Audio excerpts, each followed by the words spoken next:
ମାନେ ଆସ ଜାଣିବା ପଣସର ଉପକାରିତା। 1 ନମ୍ବର, ପଣସରେ ଫାଇବର ଅଧିକ ଥାଏ।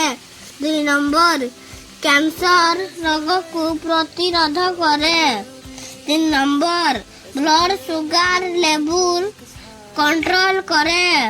4 ନମ୍ବର, ଉତ୍ତମ ଚର୍ମ ଆଖି ରୋଗ ନିରାକରଣ ତଥା ଓଜନ କମାଏ। 5 ନମ୍ବର, ଏଥିରେ vitamin B6, niacin, riboflavin, folic acid ଥାଏ। 6 ନମ୍ବର, ଏହା ଛଡ଼ା ଏହାର ମାଂସଳ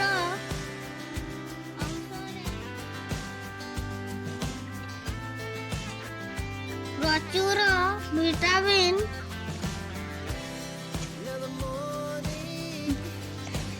ସି ଏବଂ ମଞ୍ଜିରେ ପଟାସିୟମ, କ୍ୟାଲସିୟମ ଓ